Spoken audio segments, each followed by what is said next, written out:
Before we begin with our panel, I have a question and a poll for you all to answer today.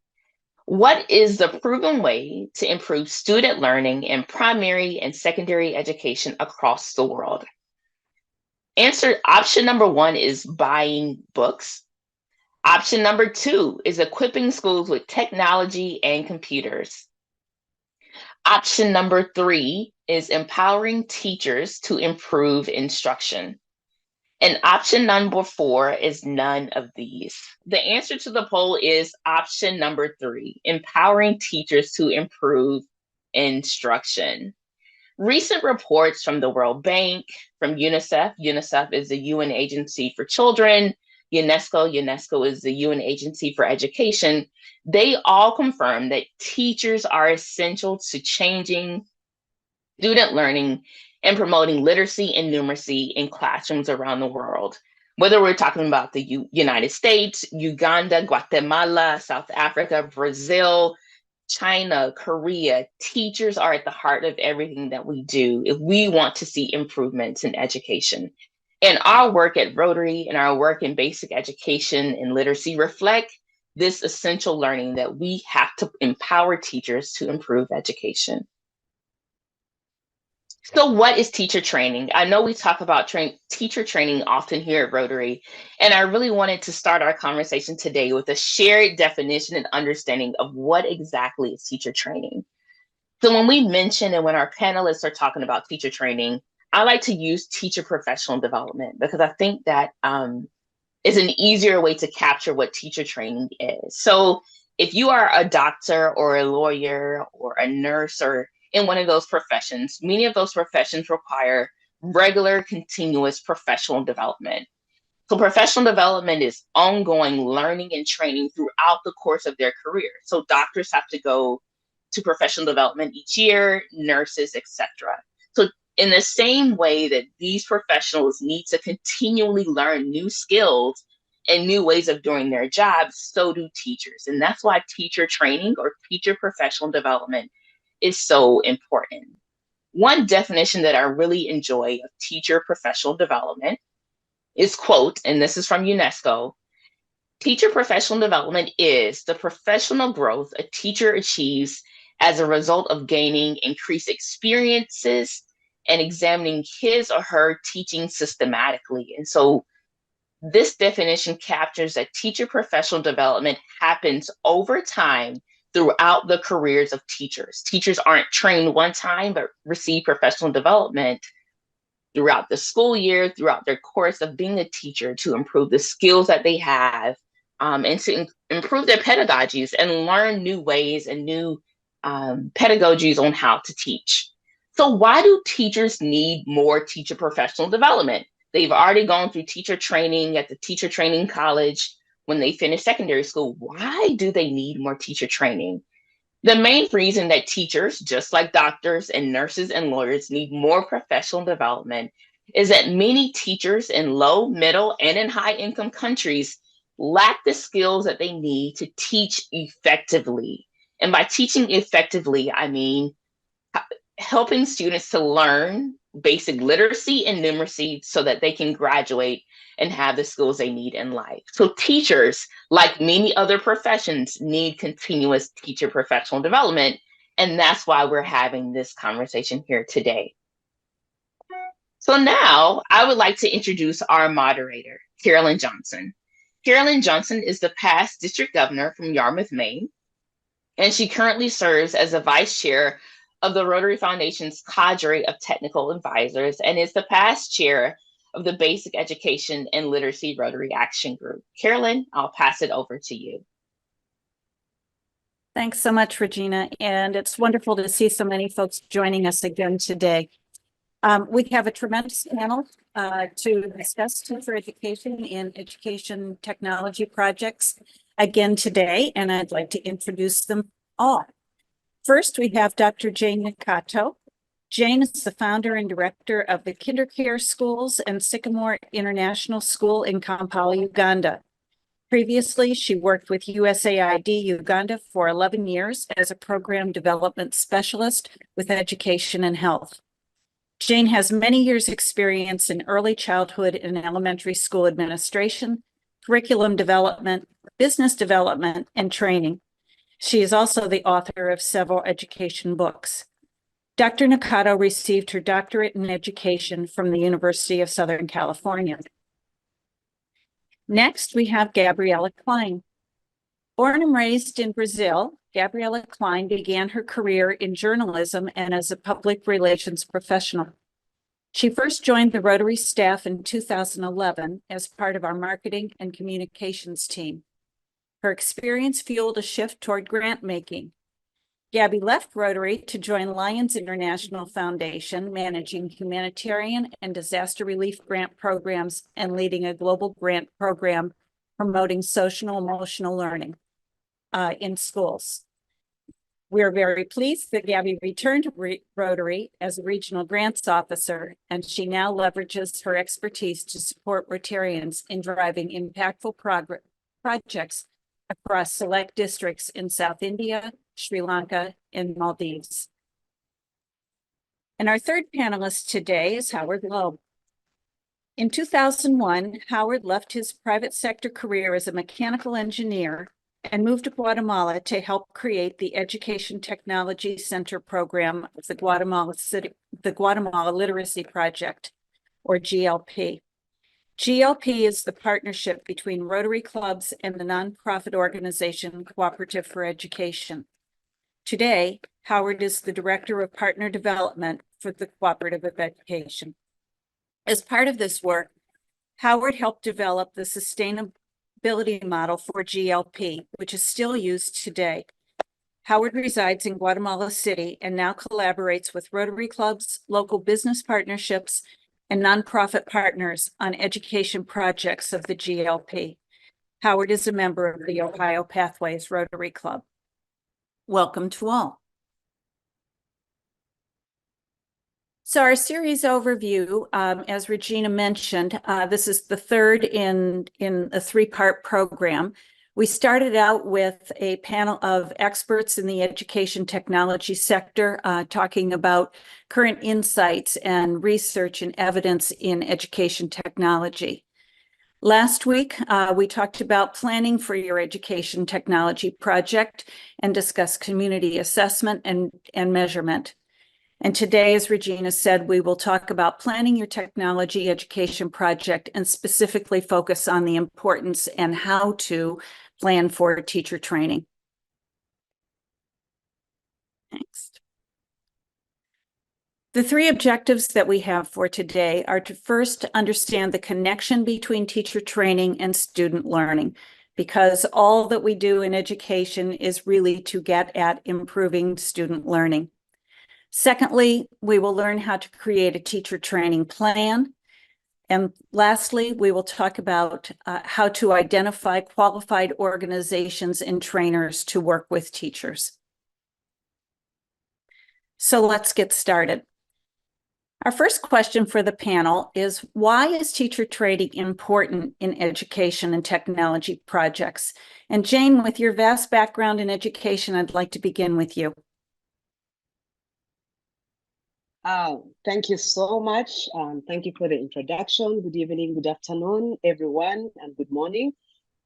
Yeah, teachers are important in improving education. We know that for sure. And they are the implementers of the technology projects. In this case, we are talking about the project sponsored by Rotary. So in my experience, I've met many teachers who believe technology is complex. But when they gain the competencies that allow them to use technology in the classrooms, they become more confident and they become more empowered in using technology.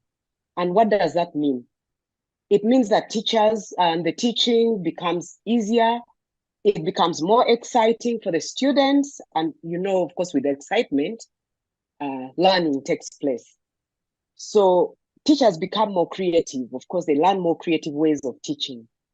But most importantly, with technology, it makes it easy for teachers to research. They engage in research and therefore they improve the quality of instruction. So as teachers engage more and more in using technology, we get sustainability at the Rotary side, because everything becomes easy. So the projects become more sustainable because teachers continue teaching other teachers. So we almost are guaranteed that as teachers become accustomed to using computers, they train others wherever they go. Really great points, Jane, and the information about teachers working with teachers. Once one gets excited, then it's easy to get the entire school behind it. Gabby, why don't we shift to you next and talk about teacher training from a global grant perspective? Of course. Thank you, Carolyn. As Jane just exemplified, evidence shows again and again that investing in teachers is the best way to improve education. With EdTech projects, the teachers need to be empowered to integrate technology into the day-to-day activities. And that support to teachers, in fact, can happen in as many ways as identified during the community assessment and reassessment of the project. But training for teachers will be for sure an important component to guarantee that change takes place. I know Howard will have examples from the field, so I want to take this opportunity to mention three essential resources when developing a project, defining the training needed or thinking about seeking about global grants.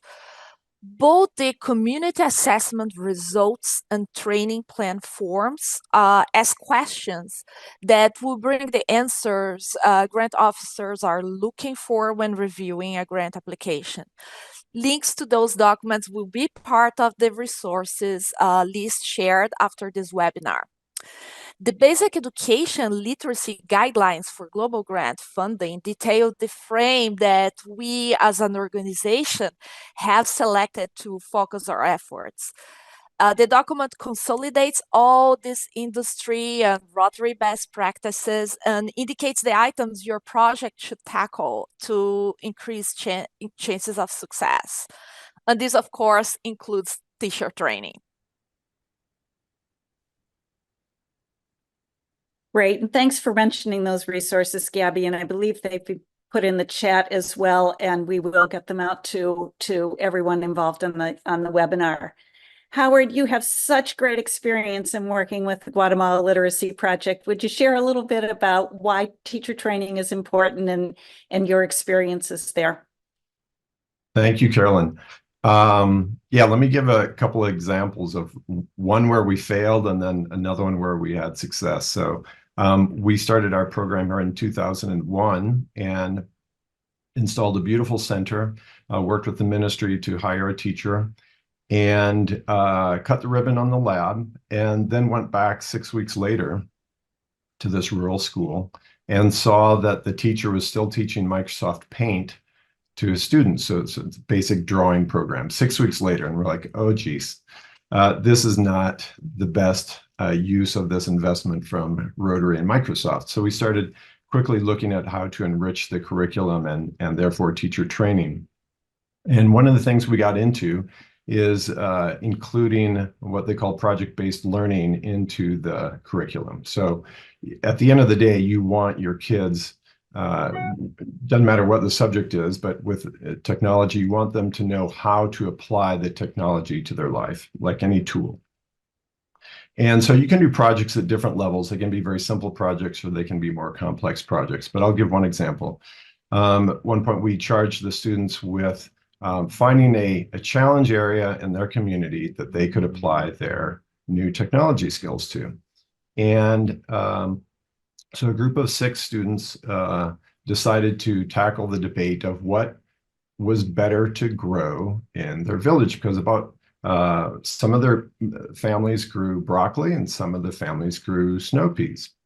And so this group of students went out and interviewed their parents who were farmers and other farmers.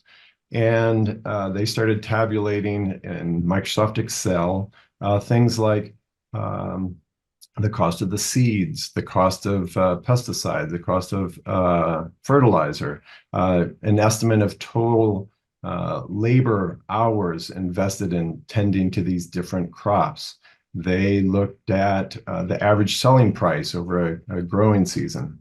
And then they did all the analysis, did the formulas in Microsoft Excel, and then took their summary, their analysis, and summarized that in Microsoft PowerPoint, and then gathered a group of parents at the school to present the results.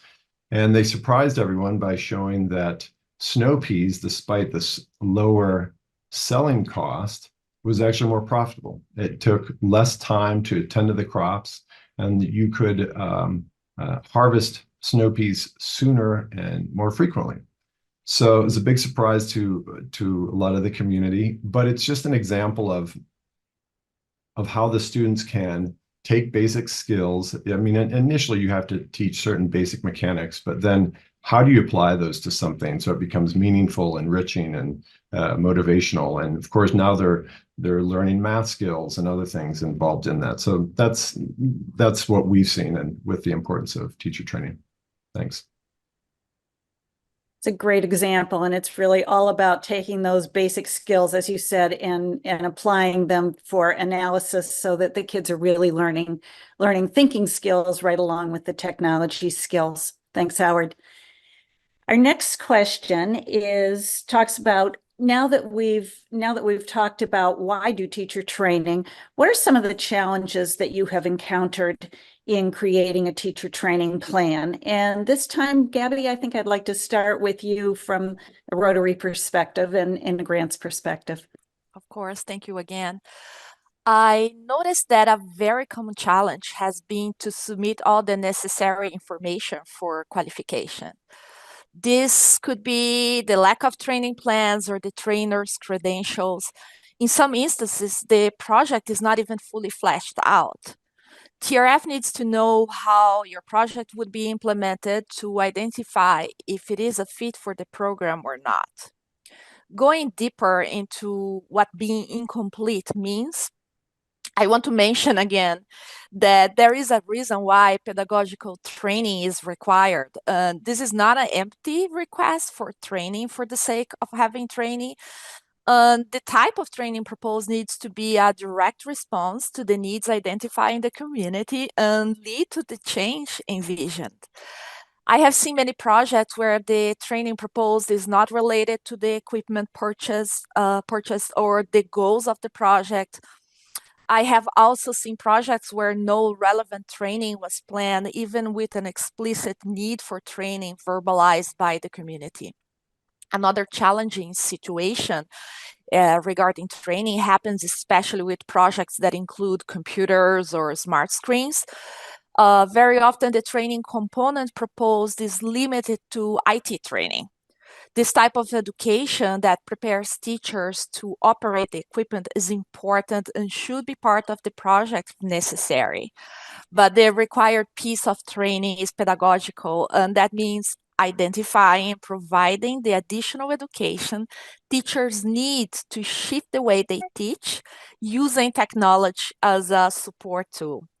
It is important to mention as well that this type of training is to be provided by a trainer who specializes in training teachers in their roles to educate students at their specific level. Really great points. And it goes back to our discussion last week on starting with the community assessment and building our training program and our purchase program out from it. Thanks, Gabby. Jane, would you talk a little bit about some challenges you've encountered in teacher training programs? Yes, and I would like to piggyback on what you just said about the community assessment. And it also links in with what Gabby has just said. So as Rotarians, sometimes we come up with solutions before we inquire what the problem is from the communities. The first thing is for us to sit with the community, in this case, the teachers, and invite them, ask them what their pain points are. What is your problem? Where do you need training? What is the biggest challenge? When you get to know what they need, then you can design a training project. But what we normally do is Rotary clubs just go and say, oh, we need to do teacher training programs. And then the Rotarians design the training programs. and they train, but then they have not addressed the elephant in the room. So that's one of the biggest challenges. And the second one, I think not, and I know for sure we have made this mistake, and I know in my club as well, Rotarians sometimes engage particular teachers or particular heads of school, and they sit down with the heads of school to find out what is happening. Not that the heads of school don't know what is happening, they do know. But then these heads of schools or the principals or the teachers that have been engaged sometimes are changed. They leave. They are posted to other schools. Sometimes they leave the teaching profession altogether. And then you have to go through engaging a new group altogether. So you find that you took computers to a certain school, you trained these teachers, you trained the administrators, you trained the heads of school, and then most of them left. So the continuity is lacking. So that has been a recurring challenge as we implement these projects in our communities. Thanks, Jane. And I think, Howard, you're going to pick up on that with ongoing training and some of the challenges that you've run into. Yeah, you see that there are so many things that you need to work on with teachers and their development, either from the pedagogic side or the technical side. And so early on, we realized we weren't going to be able to get this done in just one week training. So we have included a sustainability component in our technology centers where students pay a small fee for the class. And part of that fee is used to cover ongoing teacher training. So for example, a Rotary grant will usually cover the initial 2-week training for a new teacher. But then year after year after that, twice a year, the teachers receive ongoing professional development paid for in part by a portion of the student fee. So there's so many things that need to be covered. For example, national curriculum often changes, and you need to digest that and explain that to the teachers. You may see recurring themes that need to be addressed, such as improved classroom management skills that you can teach and work on with teachers. There's ongoing certifications that are great for teachers to study for and take, such as we use the IC3 certification, Microsoft Office Specialist certification, so that they continue to fortify those tech skills. When we do training, all of our teachers come together to a central location, and those teachers then share with each other best practices that they've used in their classrooms, which is great. And eventually in your centers, you're going to have to roll out new versions of software. So you'll have to train teachers on things like that. So yeah, lots of reasons to have not just a one-time training, but ongoing training. Really important points about that ongoing training. Goes back to what Regina said at the beginning. Those ongoing professional development is so important, and GLP has done such a great job in really addressing those situations. Thanks, Howard. So we've talked about why teacher training, and then we've talked about some of the challenges and the difficulties that are encountered. Our third question is, what are the steps to designing an effective teacher training program? And Jane, I think I'd like to start with you this time. So first of all, before you come up with a training plan, you have to look at the learning objectives. What is it that you want the teachers to learn? What are you training them or developing them in? So you have to look into that. And once you get that, you have to get, of course, the school's objectives, because different schools have different objectives. You might find that in a particular school, their biggest challenge is reading or writing or listening or whatever it is. And yet your training plan is in numeracy. So they'll benefit from it, but you have not addressed the learning objectives. So you have to sit with the teachers and get the objective, and then align them with the school curriculum, probably with the Ministry of Education curriculum, depending on what it is, but you have to align it with the school and with the Ministry of Education. Then secondly, you have to talk, many Rotarians neglect the students, but these are the beneficiaries. At the end of the day, they're the beneficiaries. The teachers will teach them. We are talking about teacher training, but we also have students. So engage the students as well as teachers to look at the available resources and what they are lacking. Then how does the project address the priorities of the teachers? How is it addressing the priorities of the administrators of the school, of the local or regional or national education systems? Because if that is one of, if the objective is to address those priorities, then you know how you're going to design your training program. How does it address the priorities of the schools? Again, as I said, different schools have different priorities. Sometimes the training plan may need to focus on just the teachers or just the students or just the administrators, or the larger communities like the parents, because parents also are part of the reason why maybe students or teachers may not perform the way they need to perform. So look at the objectives, involve the people you need to involve, and then engage them, engage the community, and then design your training plan according to the needs of the school, of the teachers, of the students, and the community involved. Great format and step by step. Thanks, Jane.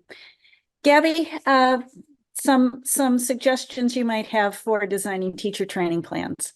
I was listening to Jane, of course, agreeing with everything, and also thinking this is a perfect description of a community assessment process. You are hearing from different stakeholders, you are listening first, planning after that.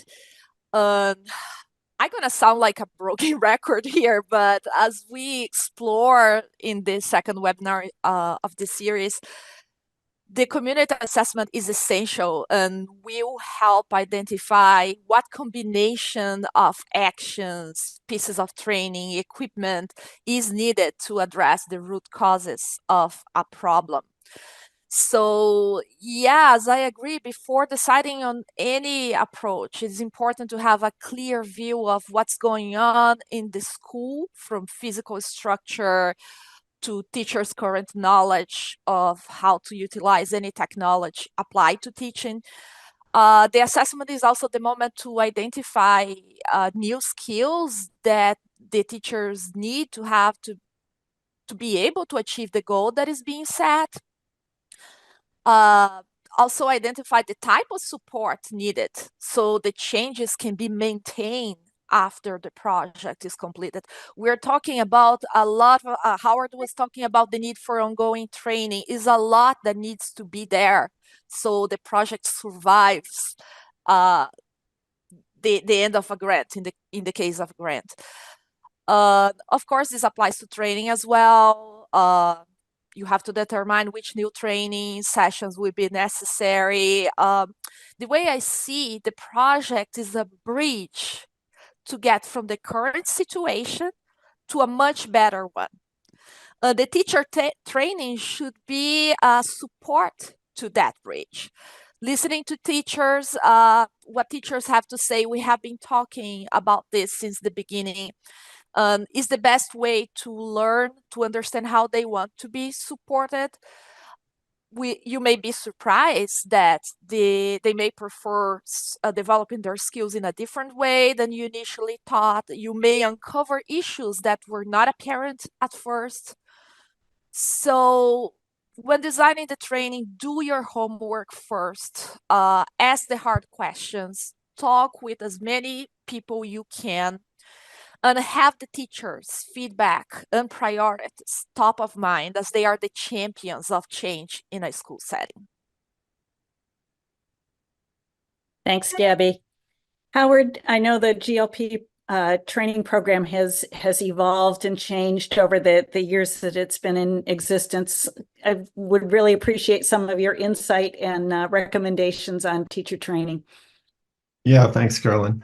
I guess one thing we saw early on was even though we were doing 2 trainings a year, wasn't quite enough. The teachers needed more support. And going back to my first anecdote of the first teacher who was teaching Microsoft Paint for 6 weeks and not progressing, not moving on to new parts of the curriculum, we realized the need for including classroom coaching. So our trainers are not just training teachers twice a year. They're going out to these rural centers, meeting with the teachers, observing their classroom, seeing how they're doing, giving them feedback.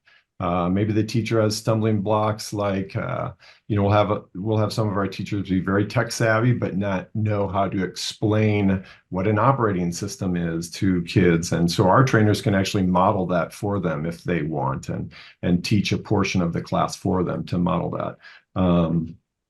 And so, yeah, that ongoing support, I think Gabriela mentioned that as well. Teachers need help in different ways. And so that, whether it be phone support or actually going out and being in their classroom, we found is really, really helps cement what they're learning in the formal trainings.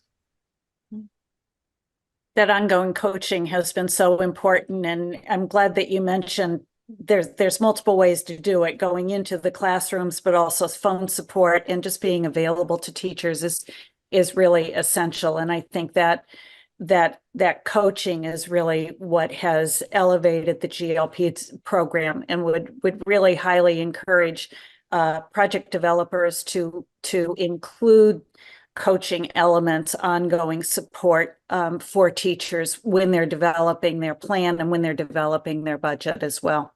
Super.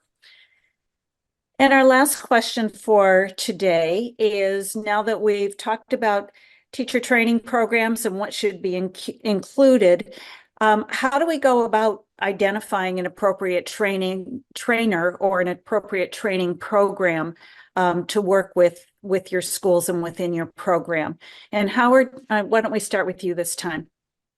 Sure. So let me share with everyone, first of all, that I am not an formal educator. I'm not a PhD. I'm a Rotarian. I'm a mechanical engineer. And so when I came down to Guatemala 22 years ago to start this program, it was a lot of trial and error. So hopefully some of my anecdotes or examples can be useful to others.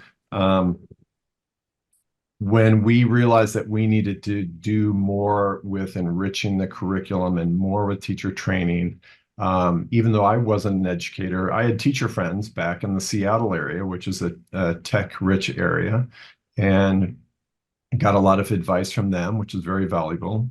With that, we started getting notions of where we should go with this. We hired someone from a local Guatemalan university to help us kind of add detail to this curriculum, help define what that should look like with the schools, create a teacher guide, with visually attractive material, detailing out about how long it should take to teach different aspects. But that was slow going with just one person doing that. And then we were invited to a conference by Microsoft, and one of the speakers there was from a local company that had the franchise to Future Kids, which is a company in the US which develops curriculum. And so we realized, wow, this was a breakthrough. So now here's a third party that has several different lines of curriculum, University of Cambridge curriculums as well, that we could choose from. It wasn't just in English, it was in Spanish. They had a group of trainers that could train our teachers on the use of this curriculum. And so that was a big breakthrough for us, finding that huge resource. And then with time, as our funding, as we were able to raise more funding, we were able to hire in-house trainers. And so now our trainers carry a lot of that burden, but we continue to work with this outsourced company. So that's kind of been our trial and error approach, and it's been very effective. But I guess in summary, there's a lot of resources out there. Don't try to go it alone. So yeah. Sounds great. Thank you. Jane, how have you worked with finding appropriate trainers and training programs? So again, we look at the objective of the training. We look at the professional background of the trainer. Of course, you know, you may want to train, a club may want to train secondary school teachers in using the computers or incorporating that material in their curriculum. And then they pick on, let's say, a nursery school teacher to train. Those two are not really related. You need to get to identify one, a professional. You look at their background, you look at their experience, because I may not be a trained teacher. Howard is a very good example. He is not a teacher, but he's very experienced now in his field. So you look at that, but we have this tendency to reach out to corporate trainers because they are famous in this field or the other. They are very good motivational speakers. And then we think they will help us to train these teachers. They will not. They'll probably motivate them in other areas, but they will not be able to conduct the training depending on the objectives. So you have to match the level of the trainer to the level of the trainees. Then also in Rotary, we have several professionals in, for instance, Belrag. When you go to Belrag, you will find teachers who are retired, authors, you will find teacher trainers, you will find former principals, all sorts of people with a rich background. So you reach out to Belrag, you will be able to find someone to do a teacher training for you, to conduct your teacher training. We have cadres. I am a cadre, and I have so many other cadres that I have worked with. Of course, depending on which area they know best. You can't reach out to a cadre who is a professional under maternal and child health to go and train reading and writing or numeracy. They probably will do it, but the BL cadre will do it much better. You can reach out to the district international service committees, which in short usually are called as DISCs. They can help you to, and especially still people with that education background. So we have the resources in Rotary, and I would really encourage us to reach out to Rotarians who are teachers, who are principals, before you go to the big corporate trainers who are expensive and sometimes inexperienced in that area. Thanks, Jane, and appreciate the reminder on both reaching out to cadre and reaching out to Belrag. Great resources, and we'll have those resources up at the end of the program as well. And I think some are already in the chat box. Gabby, you round out this question on finding appropriate trainers, and what's Rotary looking for in appropriate trainers and programs? I'm actually very excited about this question. Those are important points that we just heard, giving practical advice in response to a very common question. I want to answer by bringing up sustainability and local context. The trainer's expertise and credentials are important points of consideration when selecting a trainer for sure.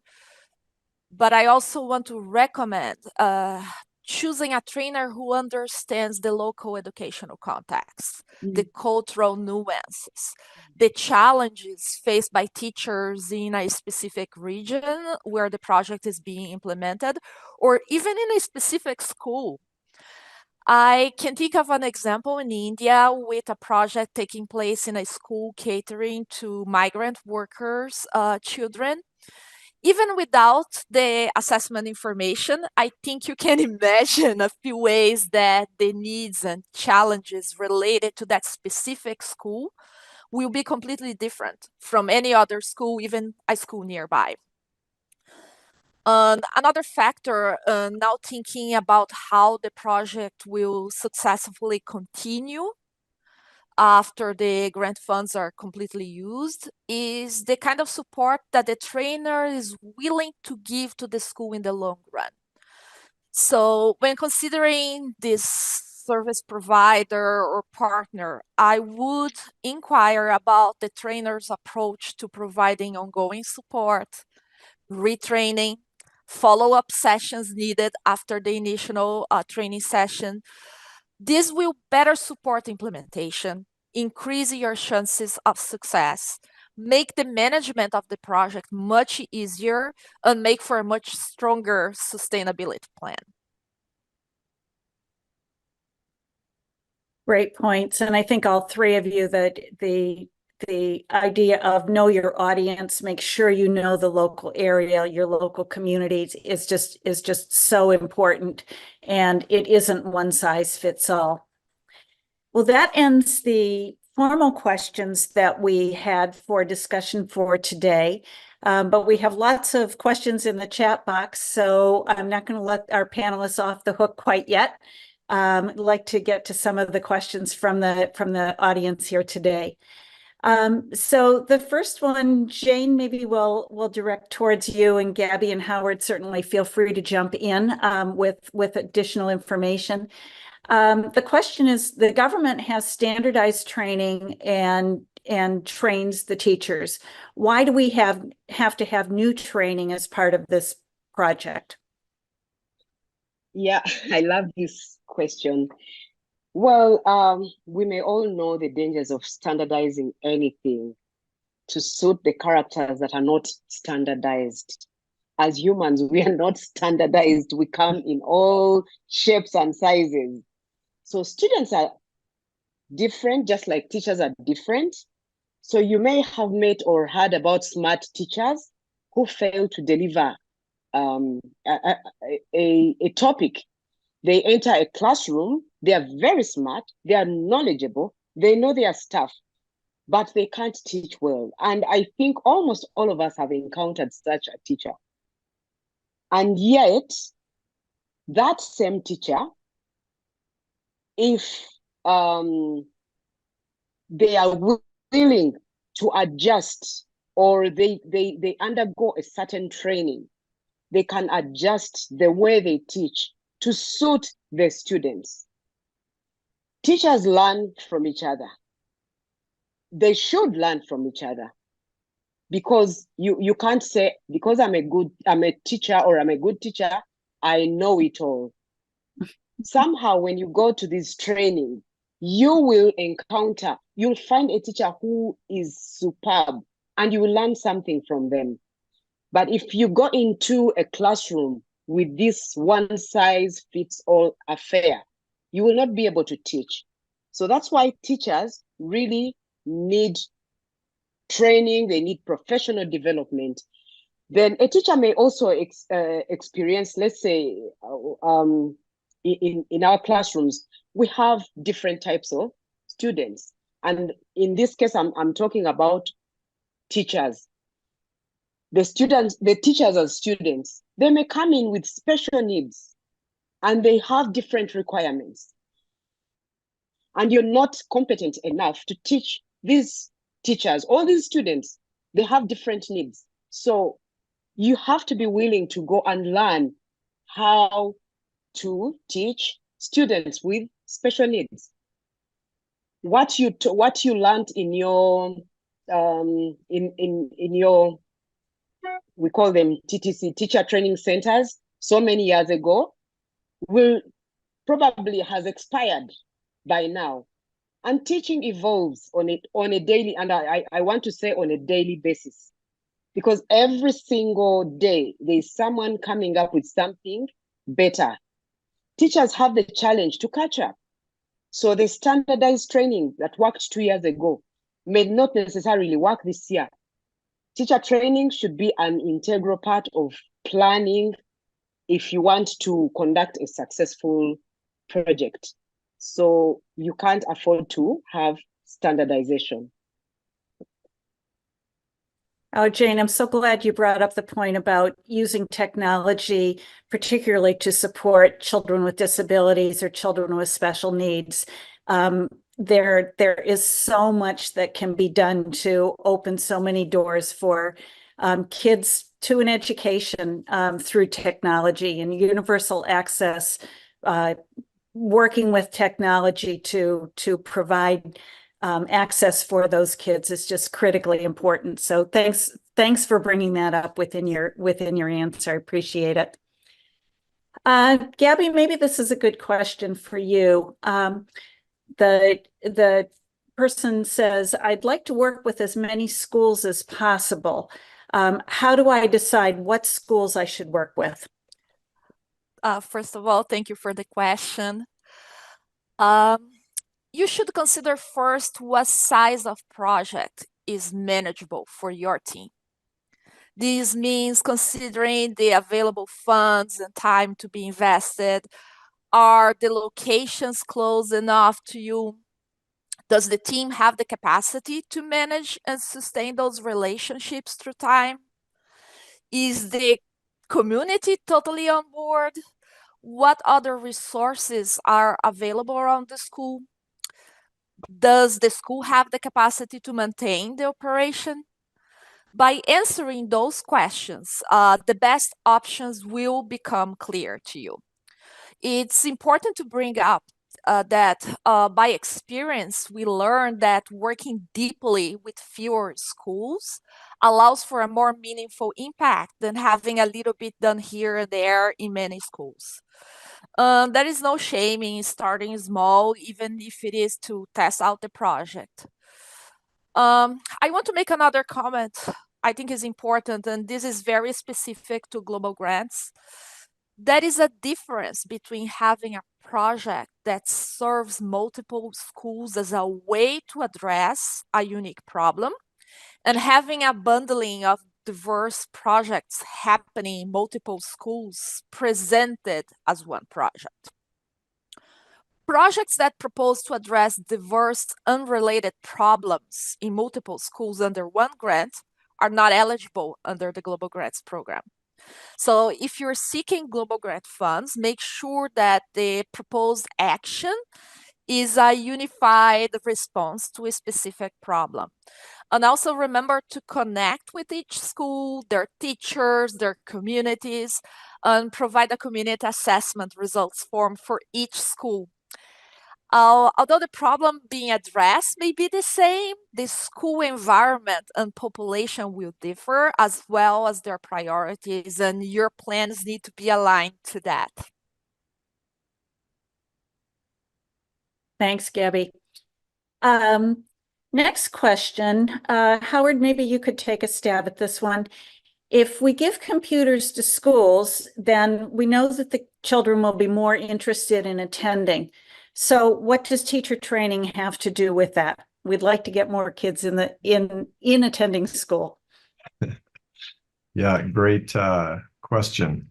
Yeah, certainly. And again, in our context, we're working with rural schools, places that historically have not had rich resources in their schools. And so when you do bring in computers, at least what we've seen is, yeah, it is exciting and attractive to kids. And I mean, we all like technology. They're bright and shiny and you can do cool things with them. However, as Jane has alluded to, and Gabby, if your teacher isn't prepared to do something with that tech, you're going to lose the kids pretty quickly. We have had sharp tech teachers who couldn't explain things well, and their students got lost and were floundering.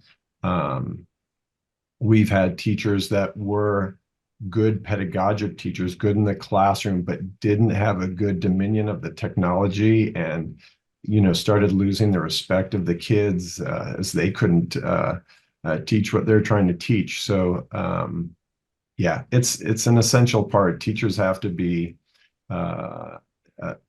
well trained to make that technology in that classroom exciting and worthwhile. So. Great, thank you. A few more questions here. I'll open this up to any of the three of you. Simply, what if teachers don't want the technology? What do we do then? They want to stay with their traditional current ways. I can start by trying to answer this, and someone else can go come in. I think this goes back to the community assessment, and I know we keep saying it over and over again, is at Rotary, we want to make sure we're designing our projects with schools and communities and not for schools and communities. And the major difference is if we're bringing computers and technology to a school where they don't want it, we shouldn't. We have to listen to teachers, and Howard has talked about this with example from the earlier work of the Guatemala Literacy Project. So if this particular school doesn't want tablets, they may have a higher need, and we have to listen to them. And so our job isn't to force technology onto schools, but to really listen to them, to teachers and students, to see what they really need. Maybe in this particular school, they want high quality reading materials in local languages. That's what they want. So we can work on giving them what they need and not what we think they need. Good point. Carolyn. Technology isn't a one size fits all either. Yeah, go ahead, Howard. Well, with our reading program, we'll go into a school with, maybe there's 7 teachers there. And sometimes we will see that maybe only 6 out of the 7 are gung-ho about the project. And in that case, we will work with the school because we know that we will probably win over that 7th teacher into the methodology, but that's our reading program. So there's sometimes you can bring along a straggler. However, back to our technology program, again, in our context, what we're doing is we have we're teaching digital literacy. So we're hiring the teachers that want to do that. So it's kind of if you're not going to apply for the job if you're not interested in teaching technology. Now, we have also tried to, our goal has always been to have all of the other teachers in that school utilize that technology in some ways. And it's not always easy. That's a secondary function. But if we can get the math teacher to collaborate on a project with the technology class, or the science teacher to collaborate with the technology on a class, that's the ideal. It doesn't always happen. We've had sessions with teachers to explain and coach and try to sell them on the values of doing that, but it doesn't always happen. But again, that's a secondary function in our case, so it hasn't been a showstopper. But yeah, that's a risk that's a challenge you may see. Excellent, thank you. Last question is, do you have any experience in working with artificial intelligence and those kinds of programs in the schools? New technology coming in? We do not yet in the Guatemala Literacy Project, no. Yeah, still seeing where that may lead. So yeah. Jane or Gabby, have you seen requests or programs coming in using AI? I have not seen yet. No, neither have I. All right.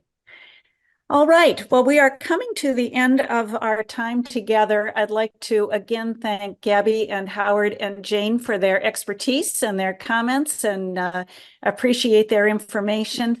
Maybe they could put their contact information in the chat so that if people have specific questions, they could reach out to them.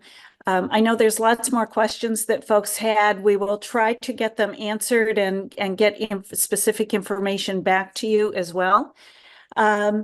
What I'd like you to do, like each of you to do now, is just reflect on the conversations from today.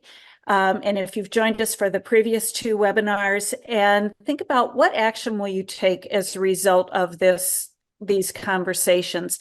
And if you could just put a quick note in the chat box about how would you like to follow up with this, maybe with your club, with your district, or with a project that you're considering or already implementing. What kind of actions might you take? And just share that in the chat box, please. And while you are doing that, I just want to mention, we talked about BELRAG, the Basic Education and Literacy Rotary Action Group, as a great resource if you're looking for projects, if you're looking for resources, if you're looking for potential trainers or someone that can help you define or develop your projects. Both BELRAG and the cadre of technical advisors can assist with that. BELRAG specifically is organizing a professional expertise team around many different areas, but specifically around technology and education. Tony Bloom, who I believe is on the call today and was one of our presenters for the first webinar, has a short survey that he is willing to or wants to send out to folks. And if you'd like to get involved with that professional expertise team around technology in education, I know Tony would love to have you as part of his work group, and we'd like to get you involved and invested in BELRAG as well. Regina, I think I'll turn it back over to you at this point. All right. Thank you, Carolyn. And thanks, everyone. We will send out the recording in 48 hours, and we'll have a link to that BELRAG survey if you want to find out more about education technology projects. We'll also include links to the Bell Global Grant Guidelines if you are applying for a global grant, the community assessment, which we should all be using, and the teacher training plans. So thank you so much for joining us today. To all of our panelists, to Carolyn, to Gabriella, to Jane, and to Howard. We really hope that you all learned something out of this webinar series. These will all be posted, so if you need to come back to this, to the series in the future, these will live on YouTube and on the Rotary website.